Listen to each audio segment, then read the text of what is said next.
ఇంట్లో ఏముంది? అర్థం కాలేదా?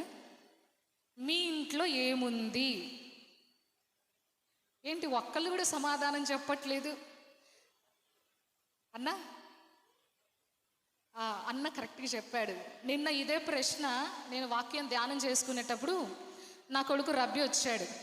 వచ్చి ఎదురు కూర్చుంటే నేను వాక్యాన్ని ధ్యానం చేసుకుంటూ రబ్బీని అడిగాను.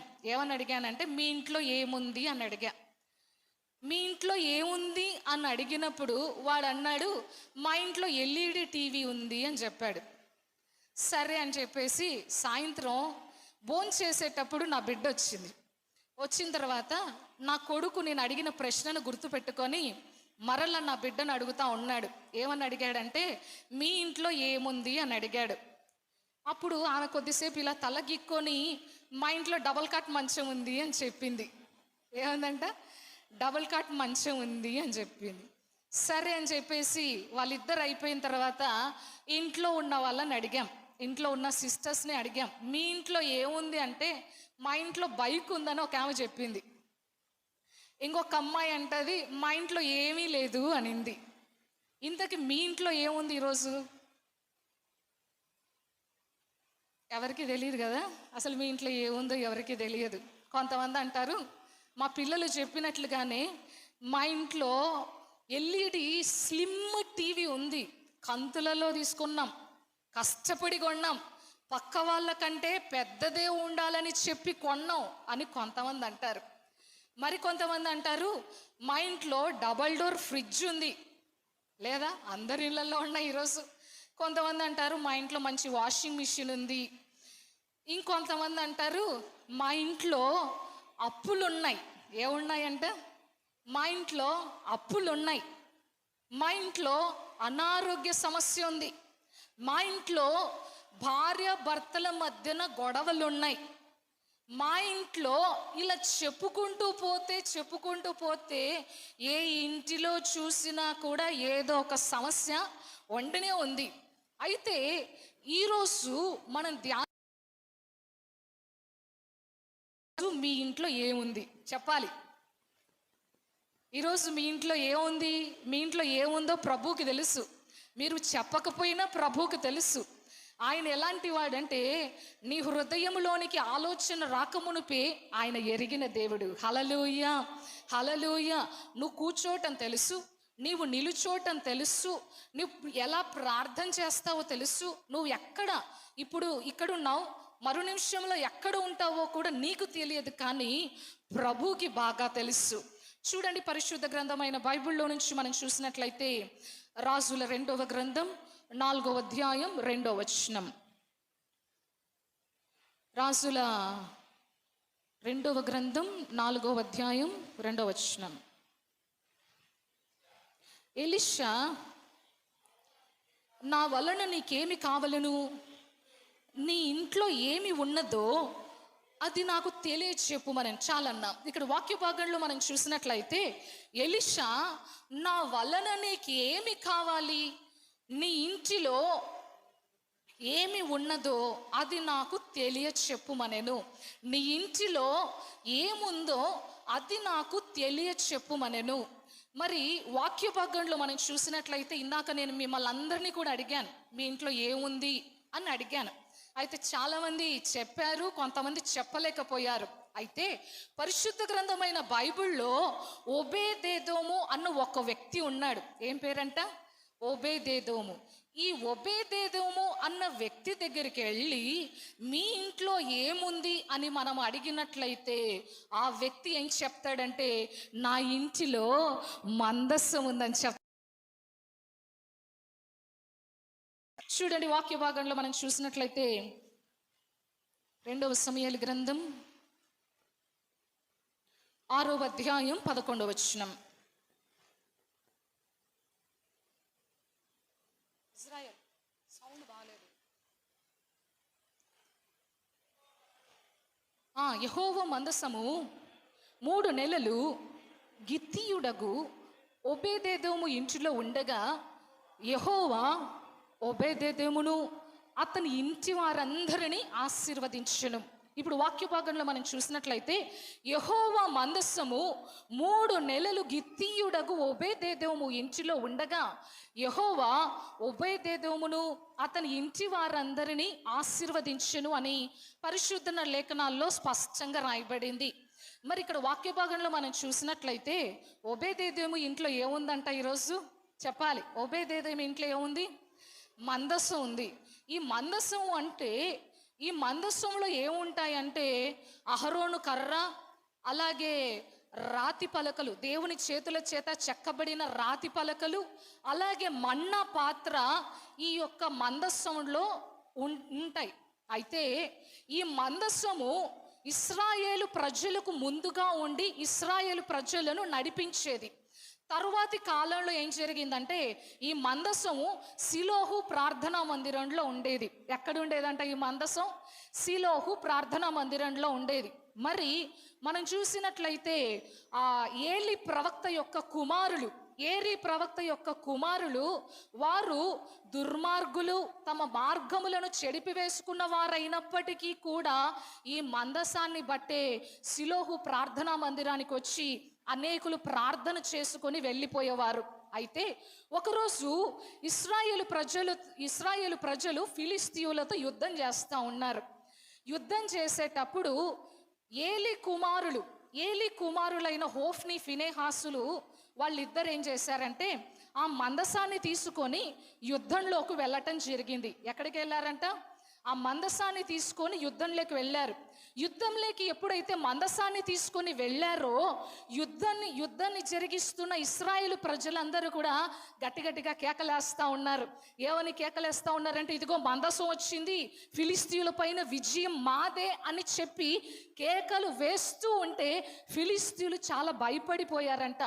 అలాగ కేకలు వేసినప్పటికీ కూడా ఇశ్రాయేలు ప్రజలు ఆ యుద్ధంలో గెలవలేకపోయారు, వాళ్ళు ఓడిపోయారు. ఇక ఏలి కుమారులైన హోఫ్ని, ఫినెహాసులు ఇద్దరు కూడా చనిపోవటం జరిగింది. అటు తర్వాత ఆ మందసాన్ని ఫిలిస్తీయులు దాగోను గుడిలోనికి తీసుకొని వెళ్ళి పెట్టారు. ఎక్కడ పెట్టారంట? ఏ గుడిలో పెట్టారంట? ఇప్పుడు దాగోను గుడిలో తీసుకొని వెళ్ళి పెట్టారు. అలా దాగోను గుడిలో పెట్టిన తర్వాత దాగోను గుడిలో ఉంటున్న వారి దేవత తల మొండెం వరకు విరిగిపోయి మందసం ఎదుట పడటం మనం చూసాం వాక్యంలో. అయితే ఇలా జరిగిన తర్వాత ఆ ఫిలిస్తీయులు మరి కురుపుల చేత, గడ్డల చేత, రహస్య స్థలాలలో బాధపడుతున్న కారణాన్ని బట్టి ఫిలిస్తీయులు ఏం చేశారంటే, మందసం మన దగ్గర ఉండకూడదు, మందసం మన దగ్గర ఉంటే మనకు ఆశీర్వాదం రాదు, మందసం ఇశ్రాయేలు ప్రజల దగ్గర మాత్రమే ఉండాలని చెప్పి ఆ మందసాన్ని ఎడ్ల బండి మీద పెట్టించి ఇక వదిలిపెట్టేయడం జరిగింది. అయితే ఆ మందసం మోస్తున్న ఎద్దుల బండి ఒక ఇశ్రాయేలు ప్రజలు దరిదాపుగా వచ్చి అది నిలబడిపోవటం జరిగింది. అయితే అక్కడ ఇశ్రాయేలు ప్రజలు ఏం చేశారంటే అబీనాదాబు అన్న వ్యక్తి ఇంటిలో మందసాన్ని తీసుకొని వెళ్ళి పెట్టడం జరిగింది. ఎవరింట్లో పెట్టారంటే ఇప్పుడు మందసాన్ని ఎవరింట్లో పెట్టారు? అబీనాదాబు ఇంటిలోకి తీసుకొని వెళ్ళి, మీరు సమూయేలు మొదటి గ్రంథంలో చూస్తే ఆ మాటలన్నీ కూడా రాయబడి ఉంటాయి. అబీనాదాబు ఇంటిలోకి తీసుకొని వెళ్ళి ఆ మందసాన్ని ఉంచడం జరిగింది. దాదాపుగా 20 సంవత్సరాలు మందసం అబీనాదాబు ఇంట్లో ఉంది. ఎన్ని సంవత్సరాలు ఉంది? దాదాపుగా 20 సంవత్సరాలు అబీనాదాబు ఇంటిలో దేవుని మందసం ఉంది. మరి అబీనాదాబు కుమారుడైన ఎలియాజరును ప్రతిష్ఠించడం కూడా జరిగింది మందసం దగ్గర. అయితే 20 సంవత్సరాలు మందసము అబీనాదాబు ఇంటిలో ఉన్నప్పటికీ అబీనాదాబు ఇండ్లు ఆశీర్వదించబడలేదంట. ఎన్ని సంవత్సరాలు ఉందంట మందసం? దాదాపుగా 20 సంవత్సరాలు. ఒక సంవత్సరం కాదండి, దాదాపుగా 20 సంవత్సరాలు అబీనాదాబు ఇంటిలో దేవుని మందసం ఉంటే ఆ మందసాన్ని బట్టి అబీనాదాబు ఇండ్లు ఆశీర్వదించబడాలి, కానీ అబీనాదాబు ఇండ్లు ఆశీర్వదించబడలేదు. అప్పుడు దావీదు రాజనగరిలో ఉంటున్నాడు. నా దేవుని మందస్సం గుడారంలో ఉండటం నాకు ఇష్టం లేదు, కాబట్టి నేను వెళ్ళి నా దేవుని మందస్సాన్ని ఈ యొక్క దావీదు పురానికి తీసుకొని వస్తానని చెప్పి తన దగ్గర ఉంటూ కొంతమందిని సిద్ధపరుచుకొని మందస్సాన్ని తీసుకొని రావటానికి వెళ్ళాడు. ఏం తీసుకురావడానికి వెళ్ళాడంట? మందస్సాన్ని తీసుకొని రావటానికి వెళ్ళాడు. ఇలా మందస్సాన్ని తీసుకొని రావటానికి వెళ్ళి సంగీత వాయిద్యాలు వాయించే వారిని, అలాగే పాటలు పాడేవారిని, స్తుతించే వారిని ఆ మందస్సం ముందర ఉంచాడు దావీదు. అలాగే మందస్సాన్ని క్రొత్త ఎద్దుల బండి మీద ఉంచారు. చూడండి, ముందు వాక్యాల్లో మనం చూసినట్లయితే ఆ మాట రాయబడి ఉంటుంది. 2వ సమూయేలు గ్రంథం 6వ అధ్యాయం 3-4 వచనాలు. వారు దేవుని మందస్సమును కొత్త బండి మీద ఎక్కించి గిబియాలోనున్న అబీనాదాబు యొక్క ఇంటిలో నుంచి తీసుకొని రాగా, అబీనాదాబు కుమారులకు ఉజ్జయను అహ్యోయును ఆ కొత్త బండిని తోలిరి. దేవుని మందస్సము గల ఆ బండిని గిబియాలోని అబీనాదాబు ఇంటిలో నుంచి తీసుకొని రాగా అహ్యో దాని ముందర నడిచెను. దావీదు ఇశ్రాయేలీయులందరూ సరళ వృక్ష కర్రతో చేయబడిన నానా విధములైన సితారను, స్వరమండములను, తంబూరలను, మృదంగములను, పెద్ద తాళములను వాయించుచు యెహోవా సన్నిధిలో నాట్యం ఆడుచు ఉండిరి. ఇప్పుడు వాక్యంలో మనం చూసినట్లయితే వారు నాకోను కళ్ళం దగ్గరికి వచ్చినప్పుడు ఎడ్లు కాళ్ళు జారినందున ఉజ్జా చేయి చాపి దేవుని మందస్సమును పట్టుకొనగా అనే వాక్య భాగంలో రాయబడింది. ఇక్కడ వాక్య భాగంలో మనం చూసినట్లయితే ఈ అబీనాదాబు ఇంటిలో నుంచి దేవుని మందస్సాన్ని కొత్త ఎడ్ల బండి మీద పెట్టి దావీదు పురానికి తీసుకొని వెళ్తున్నాడు. అలా తీసుకొని వెళుతూ ఉన్నప్పుడు నాకోను కళ్ళము దగ్గరికి వచ్చినప్పుడు, ఏ కళ్ళం దగ్గరకంట? నాకోను కళ్ళం దగ్గరికి వచ్చినప్పుడు ఎడ్లు కాలు జారాయంట. ఎడ్లు కాలు జారితే ఏమవుతుంది? ఎడ్ల బండి మీద ఉంటున్న దేవుని మందస్సం కింద పడిపోతుంది, అవునా?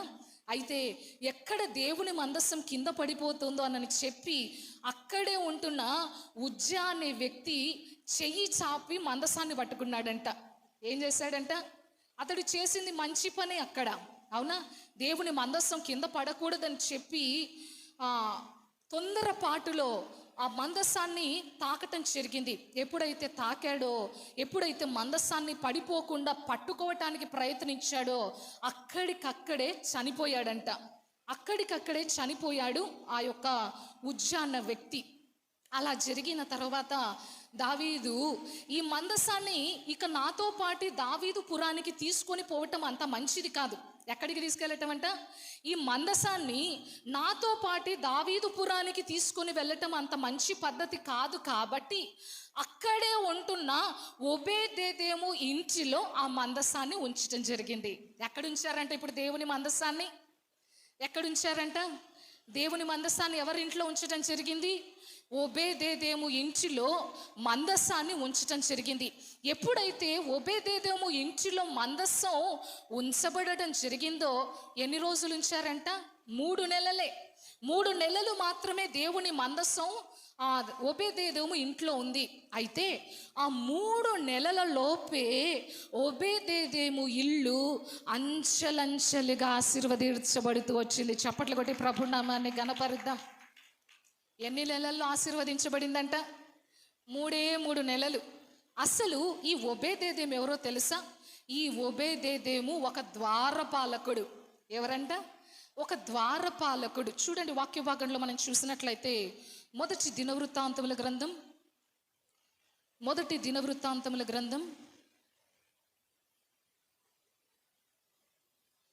15వ అధ్యాయం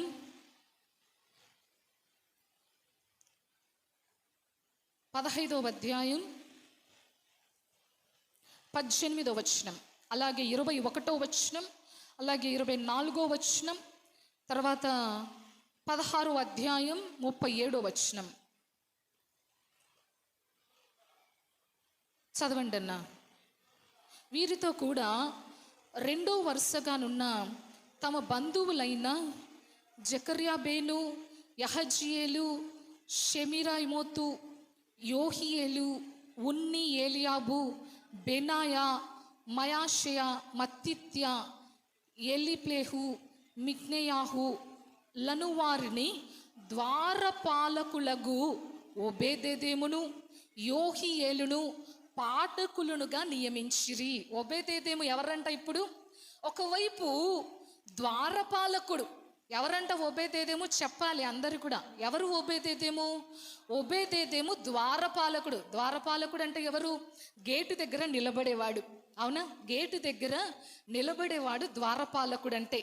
అయితే ఈ ఒబేదెదోము తరువాత ఎప్పుడు అంటే ఇశ్రాయేలు ప్రజలు మందసాన్ని తీసుకొని వస్తూ ఉన్నప్పుడు మందసం దగ్గర తంబూరులు, సితారాలు వాయిస్తూ దేవుని స్తుతించే వారిలో ఒబేదెదోము ఉన్నట్లుగా మన వాక్యంలో చూస్తాం. చూడండి, కింది వచనాల్లో మనం చూసినట్లయితే 21లో, మరియు మత్తిత్య, ఎలిప్లేహు, మిక్కేయాహు, ఒబేదెదోము, యోహియేలు, అజజ్యాహు అనువారు రాగమెత్తుటకును సితారాలు వాయించుటకును నియమింపబడిరి. అలాగే 24వ వచనంలో మనం చూసినట్లయితే సెబన్య, యెహోషాపాతు, నెతనేలు, అమయసై, జెకర్యా, బెనాయా, ఎలియజరు అను యాజకులు దేవుని మందసమునకు ముందు బూరలు ఊదువారు కాను. ఒబేదెదోము యెహోయాయును వెనక తట్టు కనిపెట్టు వారి కాను నియమించబడిరి. ఒకవైపు ద్వారపాలకుడు, మరొక వైపు చూస్తే దేవుని మందసం వెనకలో ఉండి, ముందర లేడు ఇతడు ఎక్కడున్నాడంటే దేవుని మందసం వెనకలో ఉండి మందసాన్ని కనిపెట్టేవాడిగా ఉన్నాడు. అలాగే మనం చూసినట్లయితే మొదటి దినవృత్తాంతముల గ్రంథం 16వ అధ్యాయం 37వ వచనం. 16వ అధ్యాయం 37వ వచనం. ఇలాగున వారు పాడగా జనులందరూ ఆమేన్ అని చెప్పి యెహోవాను స్తుతించిరి. అప్పుడు మందసం ముందర నిత్యమును కావలసిన అనుదిన సేవ జరుపుటకై దావీదు అచ్చట యెహోవా నిబంధన మందసం మీద ఆసాపును అతని సహోదరులను నియమించెను. ఒబేదెదోమును వారి సహోదరులైన 68 మందిని యోదూతును కుమారుడైన ఒబేదెదోమును హోసాను ద్వారపాలకులుగా నియమించెను. ఎలా నియమించబడ్డారంట? ఒబేదెదోము ఎవరంటే ఒకవైపు వెనకల ఉండి కనిపెట్టేవాడు, మరొక వైపు చూస్తే సితారాలు చేత పట్టుకొని స్వరం ఎత్తి పాట పాడేవాడు ఒబేదెదోము. అయితే ఈ ఒబేదెదోము ఇండ్లు 3 నెలల్లోనే ఆశీర్వదించబడింది. ఎన్ని నెలల్లో ఆశీర్వదించబడిందంట? 3 నెలల్లో ఆశీర్వదించబడింది. అసలు ఒబేదెదోము ఇంట్లో ఏముంది ఈరోజు చెప్పాలి? ఒబేదెదోము ఇంట్లో ఏముంది? ఈరోజు ఒబేదెదోము ఇంట్లో మందసం ఉంది. అసలు మందసం అంటే ఏంటి? మందసం అంటే ఏంటి చెప్పాలి? మందసం అంటే ఏంటి? మందసం అంటే ఏంటి? పరిశుద్ధ గ్రంథం. హల్లెలూయా, హల్లెలూయా. ఈ మందసం ఎన్ని రోజులు ఉందంట? ఎన్ని రోజులుంది? 3 నెలల్లోనే మందసం ఉండటాన్ని బట్టి 3 నెలల్లోనే దేవుడు ఆశీర్వదించాడు. ఈరోజు మన దగ్గర ఉంటున్న ఈ పరిశుద్ధ గ్రంథం ఉంది కదా, ఎన్ని రోజుల నుంచి మన ఇంట్లో ఉంది? ఎన్ని రోజుల నుంచి మన ఇంట్లో ఉందండి? కొంతమంది అయితే అట్టలు ఊడిపోయి ఉంటాయి, పట్టించుకోరు. పేజీలు చినిగిపోయి ఉంటాయి, పట్టించుకోరు. భర్త దగ్గరికి వెళ్ళి మాత్రం నా కొత్త పట్టు చీర కొని, పక్కింటి ఆవిడకు పట్టు చీర ఉంది నాకు లేకపోతే ఎలా అని అడుగుతారు. కానీ నా బైబిల్ చినిగిపోయిందయ్యా, కొత్త బైబిల్ కొనిపెట్టని ఎప్పుడైనా అడిగారా మీ భర్తల్ని? సంవత్సరం ప్రారంభ దినాల్లో తప్పకుండా నేను దైవ సేవకుని ఎప్పుడు కూడా వస్త్రాలు అడగలేదు, నా ఖర్చులకు డబ్బులు అడగలేదు, ఏవి కూడా అడగను. కానీ సంవత్సరానికి ఒక్కసారి మాత్రం నాకు బైబిల్ కొనిపెట్టు అని అడుగుతా. ఖచ్చితంగా ఒక డైరీ తీసుకురా అని అడుగుతా. ఈ రోజుల్లో మనం చూస్తే సంవత్సరాలు తరబడి పరిశుద్ధ గ్రంథాన్ని చదువుతూనే ఉన్నాం. పరిశుద్ధ గ్రంథంలో ఎక్కడ ఏ వాక్యం రాయబడిందో మనకు స్పష్టంగా తెలుసు. పరిశుద్ధ గ్రంథంలో ఎక్కడ ఆశీర్వదించబడే వచనాలు ఉన్నాయో మనకు తెలుసు. పరిశుద్ధ గ్రంథాన్ని వడపోసి అవసాన పట్టిన వాళ్ళు ఎంతో మంది ఉన్నారు. అయినప్పటికీ కూడా వారి కుటుంబాలు ఎందుకు ఆశీర్వదించబడట్లేదు? ఈరోజు ఇక్కడ కూర్చున్న మన ఇంట్లో అందట్లో కూడా బైబిల్ ఉంది, లేదా అందరి ఇళ్లలో బైబిల్ ఉంది. కానీ కొంతమంది మాత్రం ఆశీర్వదించబడుతున్నారు. మిగతా వారు ఎప్పుడు కూడా ఏడుపు, కన్నీరు, దుఃఖంతో నలిగిపోతూ ఉన్నారు. దానికి కారణం ఏంటో తెలుసా? పరిశుద్ధ గ్రంథాన్ని గూట్లో కాదు పెట్టాల్సింది, పరిశుద్ధ గ్రంథాన్ని గుండెల్లో పెట్టుకున్నప్పుడు నీవు ఆశీర్వదించబడతావు. చప్పట్లు కొట్టి ప్రభు నామాన్ని ఘనపరదాం. ఈరోజు బైబిల్ని గూట్లో పెట్టే వాళ్ళు ఎక్కువ, అవునా? గూట్లో పెట్టి ఈస్టర్ అప్పుడు అనుకుంటా ఆ పండగ ఏమంటారంటే మట్టలాదివారం. నేను హౌస్ విజిటింగ్కి వెళ్తూ ఉంటా. అప్పుడప్పుడు హౌస్ విజిటింగ్కి వెళ్ళినప్పుడు ఇల్లంతా కూడా ఒకసారి చూసినప్పుడు నాకేం కనపడతాయంటే, చాలా మట్టుగా కనపడేది ఏంటంటే మట్టలు కనపడతా ఉంటాయి. తెచ్చి ఇంట్లో పెట్టుకుని ఉంటారు. మరలా బైబిల్ ఎక్కడ పెట్టింటారు? గూట్లో కాదు ఉండాల్సింది, బైబిల్ గుండెల్లో ఉండాలి. హల్లెలూయా, హల్లెలూయా. ఈరోజు ఎంతమంది బైబిల్ గుండెల్లో పెట్టుకొని బ్రతికే వాళ్ళు ఉన్నారు? మందసం అంటే బైబిల్ అంటే మందసం.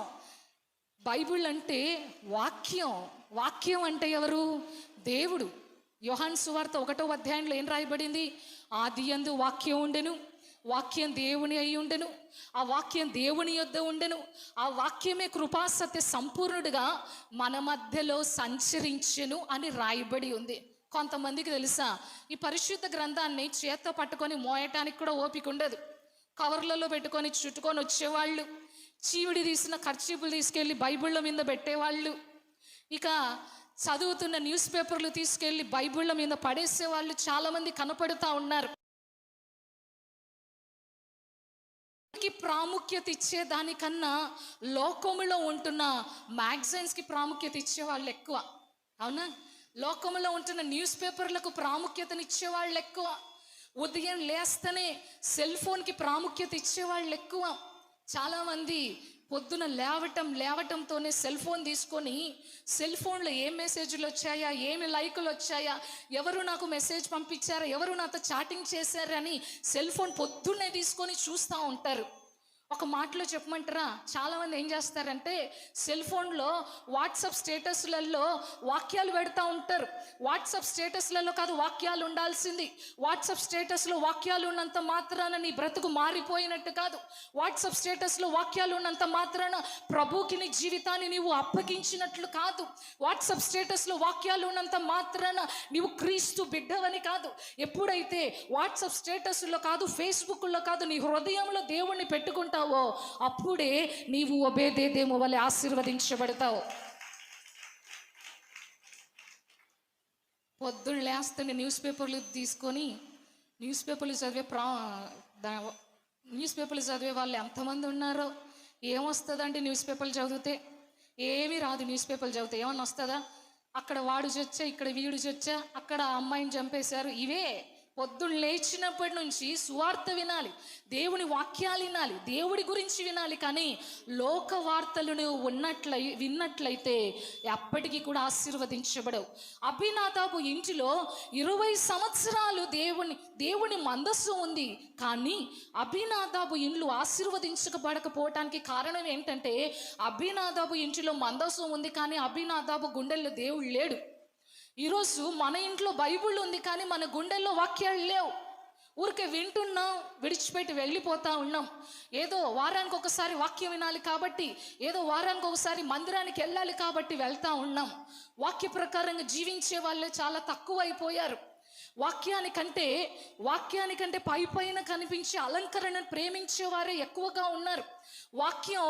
వాక్యం ఎలాంటిదంటే, వాక్యం ఒక అద్దం లాంటి. వాక్యం ఒక సుత్తె వంటిది. ఆ సుత్తె ఎలాంటిదంటే నీ మాంసపు హృదయాన్ని బద్దలు చేసి, నీ రాతి హృదయాన్ని బద్దలు చేసి మాంసపు హృదయంగా నీ హృదయాన్ని వాక్యం మారుస్తుంది. వాక్యం ఎలాంటిదంటే చాకలి వాణి సబ్బు వంటిది. ఎలాంటిదంట? ఈటా సోప్ అని రాయబడలే, శ్రేష్టమైన సర్ఫెక్స్లో లేకపోతే రిన్నో ఏరియాలో అని రాయబడలేదు. అక్కడ రాయబడిన మాట ఏంటంటే దేవుని వాక్యం చాకలి వాణి సబ్బు వంటిది. సబ్బు ఏం చేస్తుంది? ప్రతిరోజు అమ్మలక్కలందరూ వాడుతూనే ఉంటాం కదా సబ్బు. ఈ దేహం మీద ఉంటున్న మురికి తొలగిపోవాలంటే సబ్బు వాడతాం. బట్టలకైనా మురికి తొలగిపోవాలంటే సబ్బు వాడుతూ ఉంటాం. కొంతమంది గంటలు బాత్రూంలో కూర్చొని రుద్ది బయటికి తెల్లగా రావాలని కోరుకుంటూ ఉంటారు. కానీ ఉన్న కలర్ ఎక్కడికి పోతుంది? పైన మెరుగులు ఎన్నిసార్లు వేసుకుంటే ఉంటాయి. నువ్వు వేసుకునేటివి కాస్త ఒక గంట అయిపోయేసరికి మీ మొహం మీద ఉంటున్న మేకప్ అంతా వెళ్ళిపోతుంది. అయితే వాక్యంలో రాయబడింది దేవుని యొక్క వాక్యం సబ్బు లాంటిదంట. దేవుని వాక్యం దగ్గరికి నీవు వచ్చి వాక్యాన్ని నీవు అంగీకరించి వాక్యాన్ని నీ గుండెల్లో పెట్టుకొని నీవు బ్రతికినట్లయితే ఎలా నువ్వు నడవాలో ఆ వాక్యం నీకు నేర్పిస్తుంది. ఎలా బ్రతకాలో నేర్పిస్తుంది. ఎలా మాట్లాడాలో నేర్పిస్తుంది. ఎలా ఈ లోకంలో పరిశుద్ధంగా బ్రతకాలో దేవుని యొక్క వాక్యం నేర్పిస్తుంది. ఒబేదేము 3 నెలల్లోనే ఆశీర్వదించబడటానికి కారణం ఏంటో తెలుసా? 3 నెలలు ఒబేదేము ఇంటిలో మందస్సం ఉన్న నాళ్ళు కూడా ఒబేదేము పరిశుద్ధంగా బ్రతికాడు. చప్పట్లు కొట్టి ప్రభు నామాన్ని ఘనపరుద్దాం. ఉదయం లేస్తే ప్రార్థన, రాత్రి పడుకుంటే ప్రార్థన, సమయం దొరికితే ప్రార్థన, ప్రతి నిమిషంలో కూడా ప్రార్థన చేస్తూ పరిశుద్ధతని ప్రాముఖ్యంగా కలిగి ఒబేదేము బ్రతికాడు. గనకే 3 నెలల్లోనే ఒబేదేము కుటుంబం ఆశీర్వదించబడింది. ఎలాగ ఆశీర్వదించాడు తెలుసా? ఒబేదేముని ఎలాగ ఆశీర్వదించాడు అంటే చూడండి, వాక్యభాగంలో మనం చూసినట్లయితే మొదటి దినవృత్తాంతముల గ్రంథం 13వ అధ్యాయం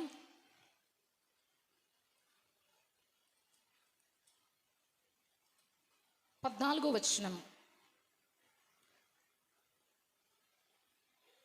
దేవుని మందసము ఒబేదేము ఇంటిలో అతని కుటుంబమునొద్ద 3 నెలలు ఉండగా యెహోవా ఒబేదేమును ఇంటి వారిని అతని సొత్తంతటిని ఆశీర్వదించాను. ఎలాగ ఆశీర్వదించాడంటే దేవుడు ఒబేదేము దేవుని మందస్సు ఒబేదేము ఇంటిలో ఉండగా అతని కుటుంబమునొద్ద 3 నెలలు ఉండగా యెహోవా ఒబేదేమును ఇంటి వారందరినీ అతని సొత్తంతటిని కూడా ఆశీర్వదించాడంట. హల్లెలూయా. దేవుడు ఏం చేశాడంట? 3 నెలల్లోనే ఒబేదేమును మాత్రమే కాదు, ఒబేదేము కుటుంబాన్ని మాత్రమే కాదు, ఒబేదేము కలిగిన సొత్తంతటిని కూడా దేవుడు ఆశీర్వదించాడు. దేవుడు ఒబేదేము ఇంటిని అలాగ ఆశీర్వదించడానికి కారణం ఏంటో తెలుసా?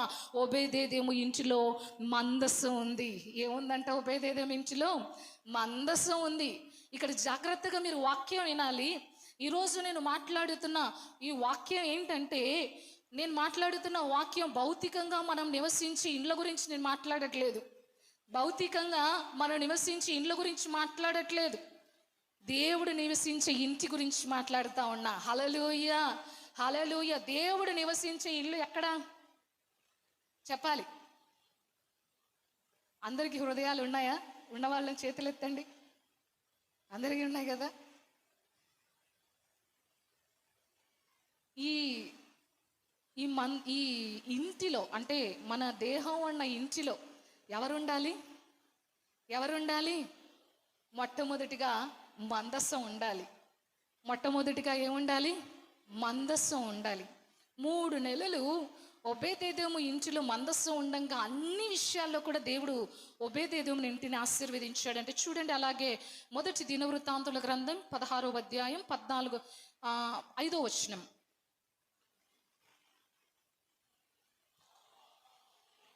ఒక్క నిమిషం అన్న. 24వ అధ్యాయం 26వ అధ్యాయం 4వ వచనం.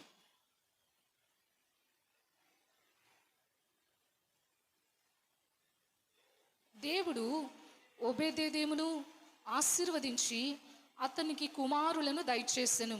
వారెవరనగా సెమయా జ్యేష్ఠుడు, యెహోజాబాదు 2వ వాడు, యోవాహు 3వ వాడు, షాకారు 4వ వాడు, నెతనేలు 5వ వాడు, అమ్మీయేలు 6వ వాడు, ఇస్సాకారు 7వ వాడు, పెయుల్తై 8వ వాడు. ఎంతమంది కుమారులంట ఒబేదేదేముకు? ఎంతమంది కుమారులు? ఒబేదేదేము ఒక ద్వారపాలకుడు అండి. ద్వారపాలకుడికి ఎంతమంది కుమారులు ఇచ్చాడంట దేవుడు? 8 మంది పిల్లల్ని ఇచ్చాడు. హల్లెలూయా, హల్లెలూయా. ఒబేదేదేము ప్రతి విషయంలో కూడా, పిల్లల విషయంలో కావచ్చు, ఇంటి విషయంలో కావచ్చు, ఇంటిలో ఉంటున్న సొంతంతటి విషయంలో కావచ్చు, ప్రతి విషయంలో కూడా ఒబేదేదేము ఆశీర్వదించబడటానికి కారణం ఏంటంటే ఒబేదేదేము ఇంటిలో మందస్సం ఉంది కాబట్టి. ఈరోజు ఇక్కడ కూర్చున్న చాలా మందిలో దేవుని మీద ఆధారపడితే దేవుడు ఆశీర్వదిస్తాడు అని ఆలోచన చేయకుండా వారే సొంతంగా కష్టపడుతూ ఉంటారు. వారే సొంతంగా ప్రార్థనలు మానుకొని కష్టపడుతూ ఉంటారు. బైబిల్లో ఒక మాట రాయబడింది చూడండి, సామెతల గ్రంథం 10వ అధ్యాయం 22వ వచనం. సామెతల గ్రంథం 10వ అధ్యాయం, సామెతల గ్రంథం 10వ అధ్యాయం 22వ వచనం. యెహోవా ఆశీర్వాదము ఐశ్వర్యమిచ్చును, నరుల కష్టము చేత ఆశీర్వాదము ఎక్కువ కాదు. ఇక్కడ ఒబేదేదోము ఇల్లు ఆశీర్వదించబడటానికి ఒబేదేదోము కష్టపడ్డాడు. ఇక్కడ కష్టపడ్డాడా? ఎక్కడికైనా వెళ్ళి భారమైన పని చేశాడా? లేదు. ఒబేదేదేము కేవలం ఒక ద్వారపాలకుడు. అలాగా ఆశీర్వదించబడడానికి కారణం ఏంటంటే యెహోవా ఆశీర్వాదమే ఐశ్వర్యం ఇస్తుంది. చప్పట్లు కొట్టి ప్రభు నామాన్ని ఘనపరుద్దాం. ప్రార్థనలు మానుకొని కష్టపడేవాళ్ళు, వాక్యాలు మానుకొని ప్రయాసపడేవాళ్ళు, లోకం వైపు పరిగెత్తేవాళ్ళు, లోకంలో ఉంటున్న శరీరాశ, నేత్రాశ, జీవపు డంబం వైపు ప్రాకులాడేవాళ్ళు, ఇవన్నీ ఏం చేసినా కూడా నీవు ఆశీర్వదించబడవు. కానీ నీ ఇంటిలోనికి ఎప్పుడైతే దేవుని మందసం వస్తుందో అప్పుడే నీ ఇల్లు ఆశీర్వదించబడుతుంది. చప్పట్లు కొట్టి ప్రభు నామాన్ని ఘనపరుద్దాం. ఇల్లు ఇల్లు అని చెప్తా ఉన్నా. ఈ ఇంట్లోకి ఎవరు రావాలి? మందసం రావాలి. మందసం అంటే ఏంటి? దేవుని యొక్క వాక్యం. వాక్యం అంటే ఏంటి? ఆది యందు వాక్యం ఉండెను, వాక్యం దేవుడై ఉండెను, వాక్యమే దేవుని యొద్ద ఉండెను, ఆ వాక్యం దేవుని ద్వారా కలిగెను, ఆ వాక్యమే కృపా సత్య సంపూర్ణుడిగా మన మధ్యలో సంచరించాను. అంటే మొట్టమొదటిగా ఎవరు రావాలంట? చెప్పాలి, ఎవరు రావాలి మొట్టమొదటిగా? వాక్యం కరెక్టే, దేవుడు రావాలి. హల్లెలూయా, హల్లెలూయా. ఇందాక మూల పాఠం నేను చదివించాను చూడండి. 2వ రాజుల గ్రంథం, రాజుల 2వ గ్రంథం 4వ అధ్యాయం 2వ వచనం. ఎలీషా, నా వలన నీకేమి కావాలను? నీ ఇంటిలో ఏమున్నదో అది నాకు తెలియజెప్పుమనెను. అందుకామె, నీ దాసురాలైన నా ఇంటిలో నూనె కుండ ఒకటి ఉన్నది, అది తప్ప మరి ఏమీయూ లేదనెను. ఇక్కడ వాక్య భాగంలో మనం చూసినట్లయితే ఎలీషా, నా వలన నీకేమి కావాలను, నీ ఇంటిలో ఏమున్నదో అది నాకు తెలియజెప్పుమనెను. అందుకు, నీ దాసురాలైన నా ఇంటిలో నూనె కుండ ఒకటి ఉన్నది, అది తప్ప మరి ఏమీ కూడా లేదని చెప్పాను. ఇక్కడ వాక్య భాగంలో మనం చూసినట్లయితే ప్రవక్త ఎలీషా ప్రవక్త దగ్గర ఒక ప్రవక్త ఉండేవాడు.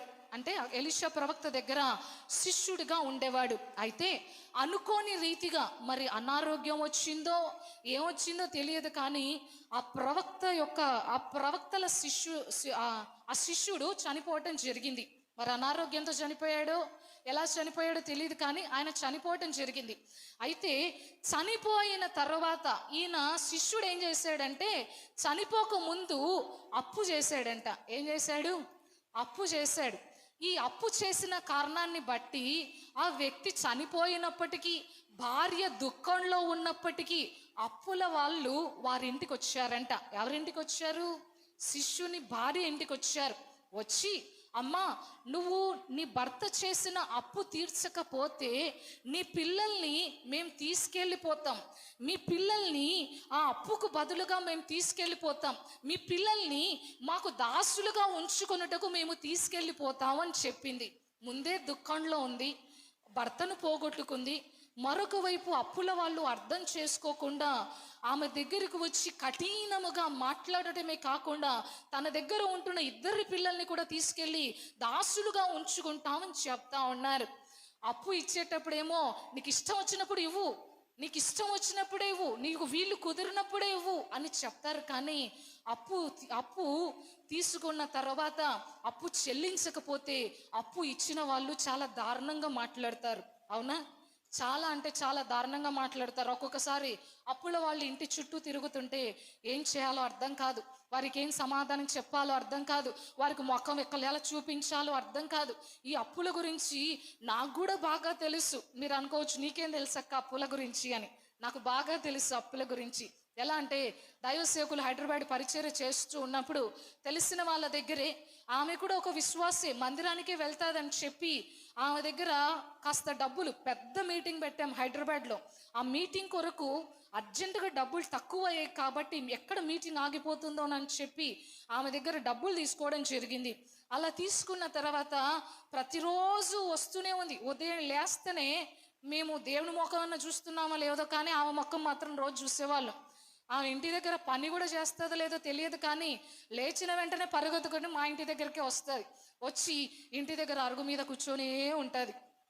చాలాసార్లు ఇస్తారులేమ్మా, కొంచెం పరిచర్య భారం ఉంది, అర్థం చేసుకోండి అని చెప్పి పంపించాం. అయితే ఒకరోజు మాత్రం ఇంకెంత చెప్పినా వినట్లేదు. ఉదయం నుంచి దాదాపుగా మధ్యాహ్న సమయం అయిపోతా ఉంది, ఇంటి దగ్గరనే కూర్చుంది, బయట అరుగు మీద కూర్చుంది, ఎంత చెప్పినా లేచి వెళ్ళిపోవట్లేదు. అయితే దైవ సేవకుడిని నేను ఇంట్లో పెట్టి రూమ్లో పెట్టి తాళం వేసుకుని పోయిన రోజులు ఉన్నాయి. అప్పుల బాధలు చాలా ఘోరంగా ఉంటాయి, అప్పుల బాధ చాలా కష్టంగా ఉంటుంది. అలా లోపల దైవ సేవకుని పెట్టి ఇంట్లో తాళం వేసుకుని నేను వెళ్తా ఉంటే నేను చెప్పేది అబద్ధం అనుకొని ఆమె నా వెంటే వచ్చిన రోజులు కూడా ఉన్నాయి. ఈరోజు ఇక్కడ కూర్చున్న మీలో కూడా ఎంతోమంది అప్పుల బాధ తట్టుకోలేక అప్పుల బాధల్ని బట్టి నలిగిపోతున్న వాళ్ళు ఉన్నారు. ఇక్కడ శిష్యుని భార్య కూడా అప్పుల బాధను బట్టి నలిగిపోతా ఉంది.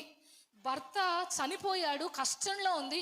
అప్పుల వాళ్ళు సరే ఇంకొంత రోజులుంటే కడుతుంది అన్న ఆలోచన కూడా ఆమెకు లేకుండా తన దగ్గరకు వచ్చి తన పిల్లల్ని బానిసలుగా తీసుకొని వెళ్ళిపోతామని చెప్తే ఏం చేయాలో అర్థం కాక దైవ సేవకుడైన ఎలీషా ప్రవక్త దగ్గరికి వెళ్ళిందంట. హల్లెలూయా.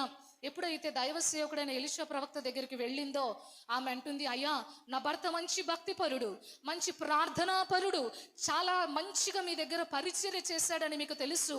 అయితే ఆయన ఉన్నట్లుండి చనిపోయాడు, చనిపోయేటప్పుడు అప్పులు చేసి చనిపోయాడు.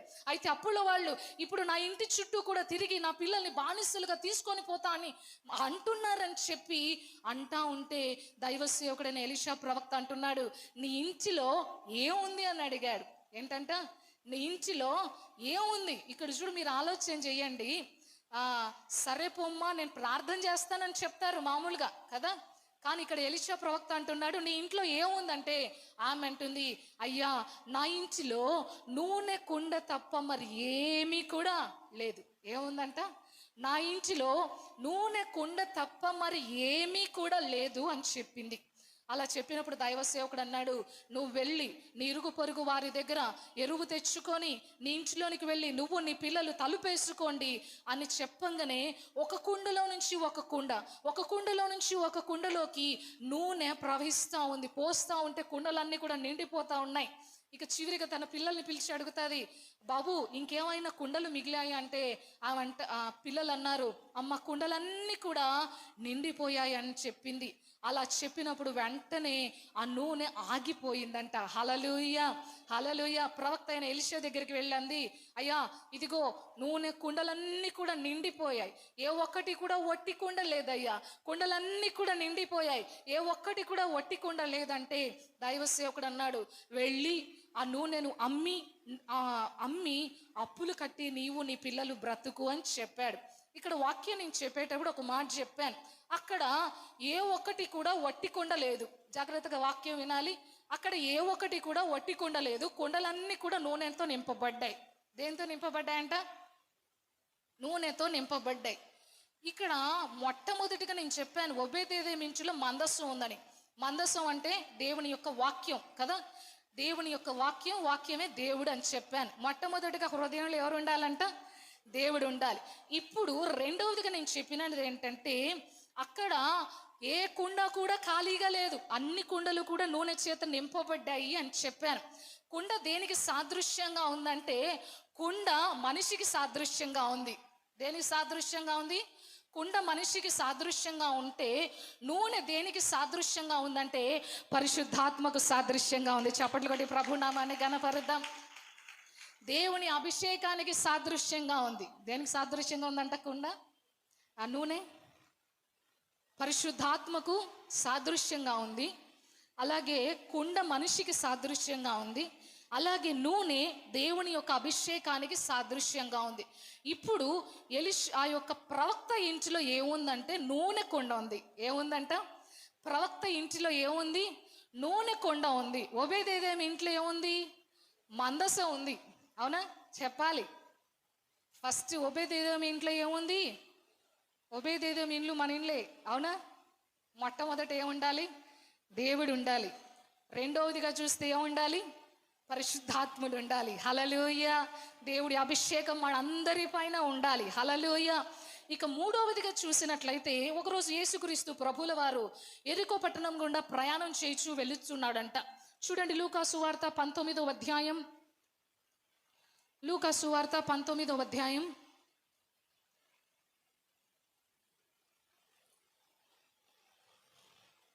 లూకా సువార్త 19వ అధ్యాయం 5వ వచనం. యేసు ఆ చోటికి వచ్చినప్పుడు కన్నులెత్తి చూచి, జక్కయ్య త్వరగా దిగుము, నేడు నేను నీ ఇంట నుండవలసి ఉన్నదని అతనితో చెప్పగా. నేడు నీ ఇంట ఉండవలసి ఉన్నదని అతనితో చెప్పగా అని వాక్య భాగంలో స్పష్టంగా రాయబడింది.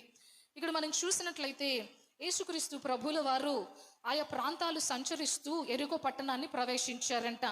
అలా ప్రవేశిస్తూ ఉండగా యేసుక్రీస్తు ప్రభుల వారు యెరికో పట్టణానికి వస్తున్నాడని అక్కడ ఉంటున్న సుంకపు గుత్తాదారుడైన జక్కయ్య అన్న ఒక వ్యక్తి విన్నాడంట. ఇతడి యొక్క పని ఏంటంటే ఇతడు ఇన్కమ్ ట్యాక్స్ ఆఫీసర్. ఏం చేసేవాడంట? అతడు ఇన్కమ్ ట్యాక్స్ ఆఫీసర్. అతని దృష్టి అంతా కూడా ఎప్పుడు మనుషులపైనే ఉంటుంది. ఎప్పుడు చూసినా కూడా ఎవరు ట్యాక్స్ కట్టకుండా పారిపోతారా, ఎవరి దగ్గర అన్యాయంగా సుంకాన్ని వసూలు చేయాలా అని చూస్తూ ఉండేవాడు ఈ జక్కయ్య. జక్కయ్య అంటే అర్థం ఏంటంటే పవిత్రుడు అని అర్థం. జక్కయ్య అన్న పేరుకు అర్థం ఏంటి?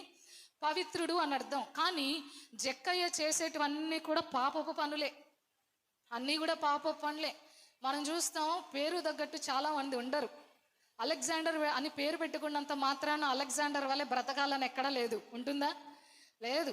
ఇతడేమో పేరుకేమో పవిత్రుడు, కానీ చేసేటివన్నీ కూడా పాప పనులే. పాప పనులు అంటే ఏంటి? అన్యాయంగా సుంకపు వసూలు చేయడం, బలవంతంగా మనుషులను బాధ పెట్టి వారి దగ్గర ఉన్నాయా లేదా అని కూడా ఆలోచన చేయకుండా సుంకాన్ని వసూలు చేసేవాడు ఈ జక్కయ్య. అయితే ఒకరోజు యేసు ప్రభుల వారు ఆ ప్రాంతానికి వస్తున్నాడని విని ఆయనకు ఒక ఆశ పుట్టిందంట. మనుషులందరికీ కూడా ఆశలు బాగుపడతాయి కదా. మనిషి ఆశాజీవే, నిరాశజీవే? ఆశాజీవే. ఎప్పుడు ఏది చూసినా కళ్ళకి ఏది చూస్తే అది కావాలని కోరుకుంటారు. దారిలో వెళ్ళిపోతున్నప్పుడు మంచి వస్త్రాలు కనపడ్డాయంటే కావాలని కోరుకుంటారు. పురుషులకైతే ఒక బుల్లెట్ బండి కనపడితే ఆహా నాకు కూడా ఉంటే బాగుండు, మంచి కారు కనపడితే నాకు ఉంటే బాగుండు, మంచిగా ఏవైనా కనపడితే అన్ని కావాలని కోరుకుంటాడు మనిషి.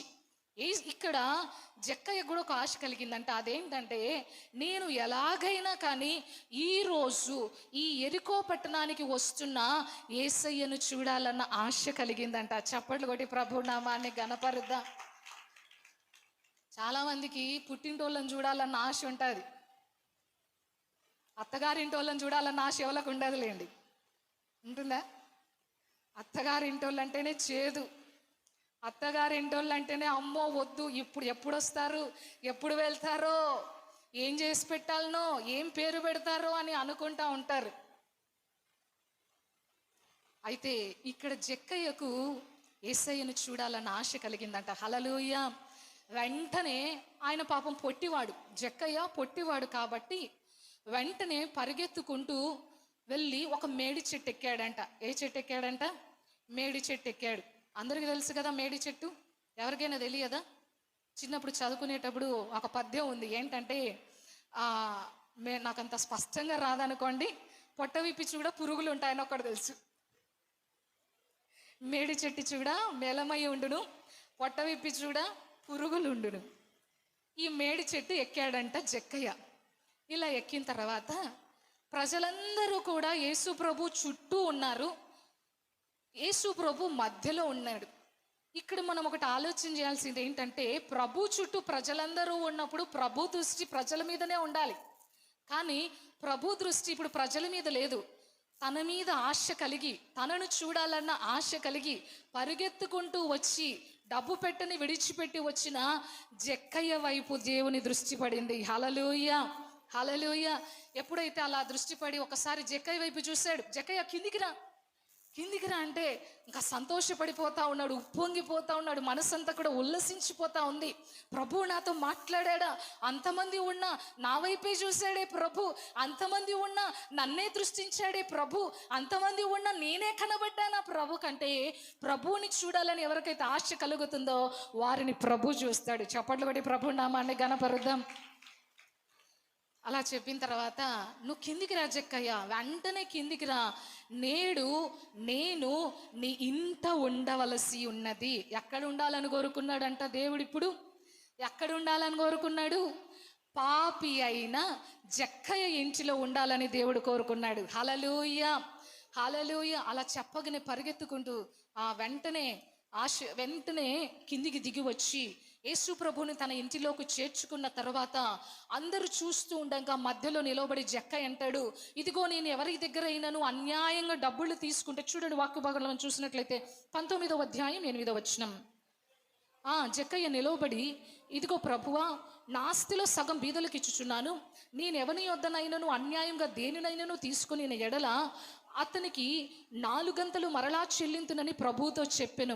అందుకు యేసు, ఇతడును అబ్రహాము కుమారుడే, ఎందుకనగా నేడు ఈ ఇంటికి రక్షణ వచ్చి ఉన్నది అని చెప్పాను. చప్పట్లు కొట్టి ప్రభు నామాన్ని ఘనపరుద్దాం. ఇప్పుడు పాపి అయిన జక్కయ్య ఇంటిలో ఎవరున్నారు? పాపి అయిన జక్కయ్య ఇంటిలో యేసు ప్రభుల వారు వచ్చారు. మొదటగా ఎవరు వచ్చారు? ఓబేదెదోము ఇంటికి. ఆది యందు వాక్యం ఉండెను, వాక్యం దేవుడై ఉండెను, వాక్యం దేవుని యొద్ద నుంచి వచ్చెను, ఆ వాక్యమే కృపాసత్య సంపూర్ణుడిగా మన మధ్యలో ఉండెను. ఓబేదెదోము ఇంటిలో ప్రవక్త భార్య ఇంటిలో ఏముందంట?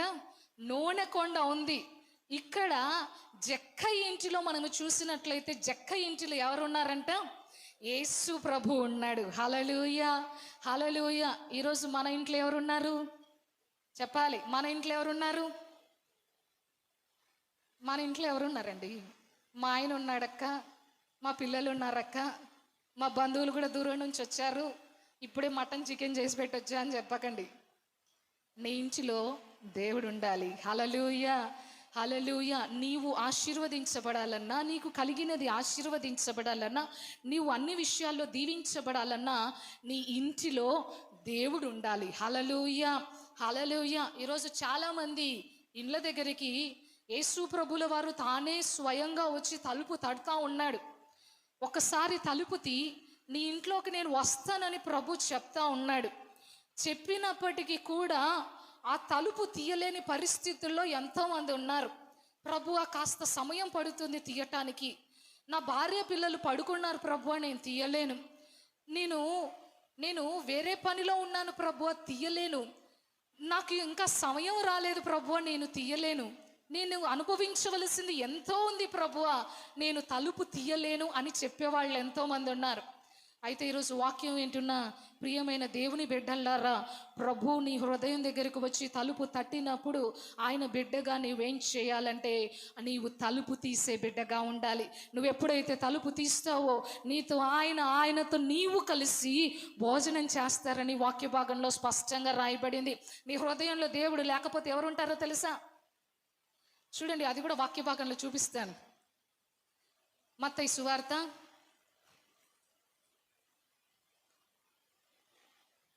12వ అధ్యాయం 43వ వచనం. మత్తయి సువార్త 12వ అధ్యాయం 43వ వచనం.